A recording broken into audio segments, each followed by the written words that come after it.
grand Dieu Tout-Puissant, Père, que ma bouche soit tout simplement ton micro pour encore parler à ton peuple à cette heure précise, Seigneur. Je t'en supplie. Cher Saint-Esprit, c'est poussé par toi que les hommes ont parlé de la part du Seigneur. C'est pourquoi je me laisse emporter par toi, cher Saint-Esprit, afin que ce peuple que Dieu aime et que Dieu chérit tant soit nourri par la parole de Dieu. Merci, dans le nom de Jésus. Amen. Amen. Ne laisse pas la foule stopper ta course. C'est le thème que Dieu a mis dans mon cœur pour que nous puissions partager à cette heure précise, peuple de Dieu. Alors nous allons rapidement prendre nos Bibles et nous allons introduire ce thème par ce texte de Marc au chapitre 2. Marc au chapitre 2, nous allons méditer à partir du premier verset. C'est une histoire que nous connaissons tous et que nous avions l'habitude même de réciter. Mais le Seigneur voudrait nous nourrir dans ce texte aujourd'hui. Prenons donc nos Bibles dans Marc au chapitre 2. Alors à partir du verset 2, on peut faire la lecture tous ensemble. Marc chapitre 2 à partir du premier verset dit ceci. Quelques jours après, Jésus revint à Capernaum. On apprit qu'il était à la maison et il s'assembla un si grand nombre de personnes que l'espace devant la porte ne pouvait plus les contenir. Il leur annonçait la parole. Des gens vinrent à lui, amenant un paralytique porté par 4 hommes. Comme ils ne pouvaient l'aborder à cause de la foule, ils découvrirent le toit de la maison où il était. Et ils descendirent par cette ouverture le lit sur lequel le paralytique était couché. Jésus, voyant leur foi, dit au paralytique, « Mon enfant, tes péchés te sont pardonnés. » Il y avait là quelques scribes qui étaient assis et qui se disaient au-dedans d'eux, « Comment cet homme parle-t-il ainsi? Il blasphème. Qui peut pardonner les péchés si ce n'est Dieu seul? » Jésus, ayant aussitôt connu par son esprit ce qu'ils pensaient au-dedans d'eux, leur dit, « Pourquoi avez-vous de telles pensées dans vos cœurs? Lequel est le plus aisé de dire au paralytique que tes péchés sont pardonnés, ou de dire, lève-toi, prends ton lit et marche?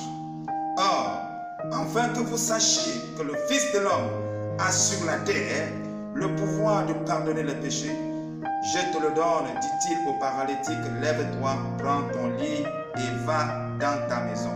Et à l'instant, il se leva, prit son lit et sortit en présence de tout le monde, de sorte qu'ils étaient tous dans l'étonnement et glorifiant Dieu, disant, nous n'avons jamais vu de pareil.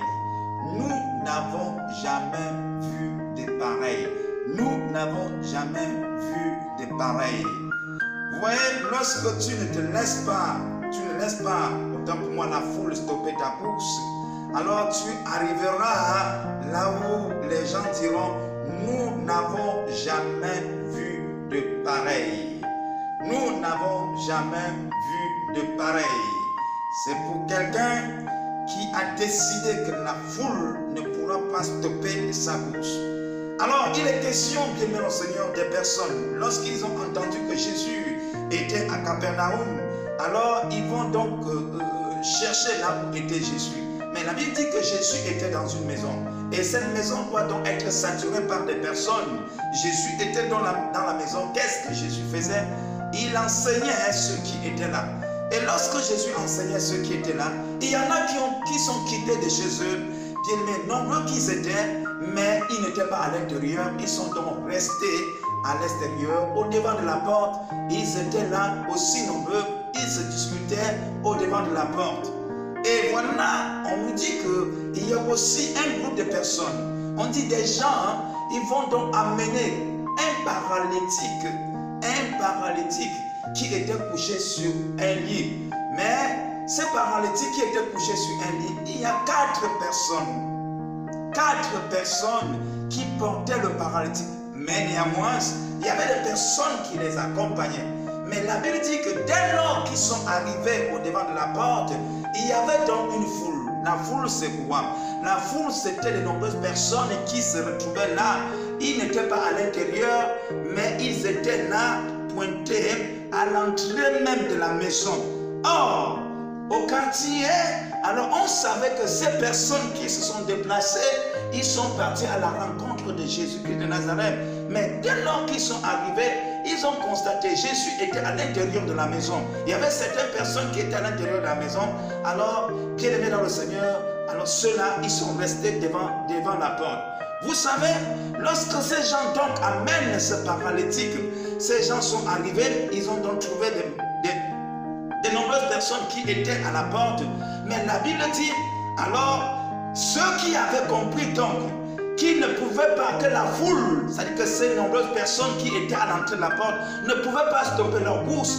Ils ont donc rapidement réfléchi qu'ils pouvaient monter sur le toit de cette maison, percer le toit de cette maison et faire descendre le paralytique. Mais la Bible déclare, bien-aimés dans le Seigneur, alors les gens qui les accompagnaient, les gens qui sont quittés ensemble, vont donc rester. On parle maintenant de 4 personnes qui vont monter sur le toit, c'est-à-dire que les 4 personnes qui portaient le paralytique. Et lorsque, bien-aimés dans le Seigneur, ils sont montés sur le toit, ils ont donc percé le toit, ils sont descendus dans la maison, là où était Jésus, avec leur paralytique. J'aimerais, bien-aimés, que nous comprenions quelque chose selon ce que le Seigneur a mis dans mon cœur pour que nous puissions partager ensemble. Alors, ils vont donc descendre le paralytique. La Bible dit que Jésus va donc regarder alors la foi de ces 4 hommes, qui ont percé la toiture et qui ont fait descendre le paralytique. Vous savez que le paralytique était donc une personne. Alors, Jésus n'a pas regardé la foi du paralytique, mais Jésus va regarder la foi de ces 4 hommes qui ont pris le risque, bien-aimés dans le Seigneur, de ne pas se laisser intimider par la foule, de ne pas se laisser, bien-aimés dans le Seigneur, étouffer par la foule. Alors, qui ont pris le risque de monter plus haut et de percer la toiture afin de descendre là où était Jésus. Alors, pourquoi ces 4 hommes vont se démarquer? Parce qu'ils étaient convaincus que Jésus est, bien aimé, la solution à tout problème. Ils étaient convaincus que s'ils rencontraient Jésus avec une telle détermination, Jésus devait aller au-delà de leurs fautes, bien aimé dans le Seigneur, et les accorder la grâce. Est-ce que tu peux dire Amen?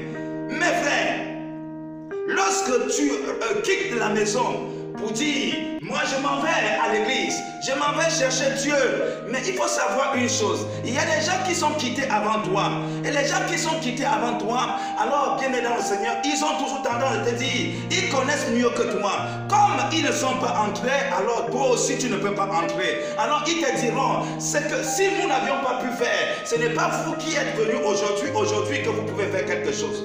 Oh, je ne sais pas si quelqu'un comprend ça. Très souvent, ceux qui nous ont précédés, bien-aimés, ayant échoué et qui n'ont pas pu l'emporter, alors bien-aimés dans le Seigneur, peuvent être des pièges.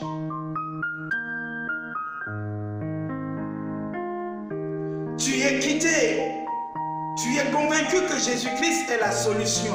Tu es convaincu que la Bible est la parole de Dieu, c'est la parole de Dieu. C'est la parole de Dieu. Tu es convaincu que c'est la parole de Dieu. Mais écoute-moi très bien, écoute-moi très bien, écoute-moi très bien. Ce sont des religieux qui ont tué Jésus, qui ont crucifié Jésus. Ce n'étaient même pas des païens. C'est que des gens qui quittaient, on se disait que bon, voilà des personnes qui viennent au nom de Jésus-Christ de Nazareth. Nous traversons un temps compliqué. Un temps que si tu n'es pas déterminé, bien-aimé, alors la foule va te stopper. La foule stoppera ta course. Si tu n'es pas convaincu de qui est Jésus, la foule stoppera ta course. Alors au milieu de la foule, lorsque tu rencontres la foule, alors chacun dit sa part. Chacun dit sa part. Chacun dit sa part. Chacun dit sa part. Chacun dit sa part. Chacun dit sa part. Mais toi, Dieu dit, celui qui le cherche le trouve. Si tu es sorti de chez toi, frère, tu es né de nouveau. Si c'est ce Jésus que tu as confessé ce jour, c'est ce Jésus que tu t'es levé pour chercher, cherche-le. Attention à la foule. Attention à la foule. Il nous a dit que lorsque l'apôtre Paul, alors lorsqu'il arrive à Bérée, lorsqu'ils vont enseigner la parole de Dieu, ce peuple de Bérée, alors bien aimé dans le Seigneur, ce peuple de Bérée, ils étaient pressés d'écouter, mais après avoir écouté, ils examinaient pour savoir si ce qu'on leur disait était exact. Alors, lorsqu'ils étaient convaincus que c'était exact, ils pouvaient s'accrocher. Ils pouvaient s'accrocher. Ces 4 hommes sont arrivés. Alors, avec des personnes qu'ils avaient commencé ensemble, ils ont soulevé ces paralytiques. Ils sont arrivés au niveau de la foule. La foule a raconté ce que la foule pouvait raconter. Bien-aimés dans le Seigneur, ils ont dit, nous ne pouvons pas nous arrêter là. Nous ne sommes pas sortis de la maison pour venir nous arrêter à mi-chemin. Non, non, nous voulons rencontrer ce Jésus. Nous en sommes convaincus que si on le rencontre là. Jésus, c'est un Jésus qui pardonne. Et il dit, là où le péché a abondé, la grâce surabonde. Mais si c'est pour la bonne cause, je risquerai ma vie. Alors, ces personnes ne risquaient pas leur vie pour eux-mêmes, mais ils risquent leur vie pour quelqu'un d'autre. Waouh! La Bible dit donc, ils vont réfléchir, aller percer la droiture de quelqu'un et ils vont venir bien me déposer le paralytique devant le Seigneur Jésus-Christ de Nazareth. Souvenons-nous de cette histoire de Luc au chapitre 8, où on nous explique une fois de plus que non, les parents de Jésus, c'est-à-dire Marie, mère de Jésus, et ses frères étaient là. Ils sont arrivés quelque part. Jésus était encore dans une maison en train d'enseigner. Et ses frères, sa mère et ses frères vont rester dehors. Pourquoi? Ils ne pouvaient pas, parce qu'il y avait la foule. C'est-à-dire qu'il y avait beaucoup de personnes qui étaient là. Alors, Marie est restée dehors. Elle n'est pas entrée. Elle n'a pas voulu, bien aimé dans le Seigneur, se faire violence. Elle est restée dans dehors pour envoyer les nouvelles pour dire, dites à Jésus que moi, sa mère et ses frères, nous sommes dehors. Jésus va entendre cette nouvelle. Il dit, mais pas possible ça. Qui est ma mère? Qui sont mes frères? Ce sont ceux-là qui sont à l'intérieur. Pas ceux qui sont dehors. Pas ceux qui sont dehors. Il était en train de dire à Marie, ou alors de te dire, de nous dire, bien aimé dans le Seigneur, que oui, il peut arriver que la foule soit là pour empêcher. Mais il dit aussi dans Matthieu au chapitre 12, il dit quoi? Il dit le royaume des cieux est forcé et ce n'est que les violents qui s'en emparent. Mais qui est le violent? Celui qui a décidé de ne pas s'arrêter là où la foule s'arrête. Celui qui a décidé de dire non, la foule, tu ne peux pas me stopper. Quoi? Et il dit, ni la maladie, ni la faim, qui les indigne, qu'est-ce qui va me stopper dehors? Je ferai tout parce que moi, je suis là pour rencontrer Jésus. Je suis là pour faire la volonté de mon Dieu. Je cherche Dieu. Il a dit, celui qui le cherche de tout son cœur, c'est-à-dire que celui qui est déterminé, il le trouvera. Frères et sœurs, je ne sais pas, alors que 2018 est en train de prendre fin, je ne sais pas, bien-aimé dans le Seigneur, qui a stoppé ta course? Je ne sais pas si c'est la foule. Oh, dans la foule, tu as entendu, on a dit, c'est la foule. Est-ce que c'est Jésus? C'est la foule. Mais toi-même, sois curieux, sois déterminé. Qu'est-ce que Jésus a dit si tu l'as réellement rencontré? Qu'est-ce qu'il a dit? Ne laisse pas la foule stopper ta course. Regardons ce que l'apôtre Paul dit dans Philippiens au chapitre 3. Je crois que nous allons chuter par là. Philippiens au chapitre 3, à partir du verset 14, il dit, je cours vers le but pour remporter le prix de la vocation céleste. Je cours vers le but. Donc, ils avaient un but, un objectif à atteindre. Le plus important pour eux, bien-aimés dans le Seigneur, c'était d'atteindre leur objectif. C'était d'atteindre leur objectif. Le peu d'enseignement qu'ils avaient reçu du Seigneur Jésus-Christ Nazareth les a suffi à remporter une très grande victoire, à atteindre leur but, à atteindre leur objectif. Bien-aimés, la foule n'a pas réussi à les stopper. Toujours est-il dit, frères et sœurs, nous allons faire des marches, mais il arrivera toujours, bien-aimés dans le Seigneur, quelque part où nous allons être stoppés par la foule, où nous allons rencontrer la foule.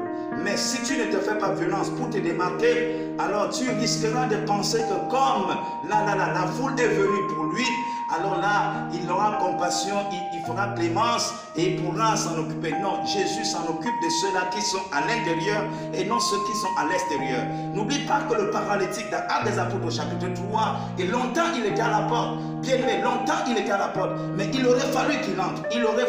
Pour qu'il entre. Alors, Pierre et Jean leur ont donné ce qu'il fallait donner. Et ils sont entrés. C'est pourquoi, à cette heure précise, Dieu m'a mandaté, bien-aimé dans le Seigneur, de venir t'annoncer cette bonne nouvelle. Oui, la foule cherche à te distraire. La foule cherche, bien-aimé dans le Seigneur, que tu t'arrêtes là-bas. Ne t'arrête pas là-bas. Sois déterminé. Quel est l'objectif? Qu'est-ce que Dieu t'a dit? Dieu t'a déjà parlé quelque chose. Même au travers d'un rêve, tu as été convaincu que c'est Dieu qui t'a parlé. Tu as écouté un message, un jour, même si ça n'a pas été tous les jours, mais un jour, tu écoutais un message auquel tu as dit Amen. Tu étais convaincu que c'est à toi que Dieu s'adressait et tu t'es pris une décision ferme. Bien-aimé dans le Seigneur, ne laisse pas la foule stopper ta course. Ne laisse pas la foule stopper ta course. Tu n'as pas besoin de savoir ce que les gens pensent de toi. Le plus important pour toi, c'est qu'est-ce que Dieu pense pour toi. Et je viens te dire ce que Dieu pense pour toi. Dieu te dit, il t'attend au terminus. Il t'attend, bien-aimé dans le Seigneur. Il t'attend là où il t'attend. Là où vous êtes fixé, il t'attend là. Il ne t'attend pas à la porte, il ne t'attend pas dehors, il t'attend à l'intérieur pour que tu entres. Il dit, si vous demeurez dans ma parole, il dit, vous êtes réellement mes disciples, si vous demeurez dans ma parole. Regardons bien le Seigneur, et regardons alors sa mère qui va être bloquée dehors, où Jésus, Marie se contentait en se vantant que non, moi je suis une femme, moi j'ai 30 ans de ministère, j'ai 33 ans de ministère, j'ai ceci.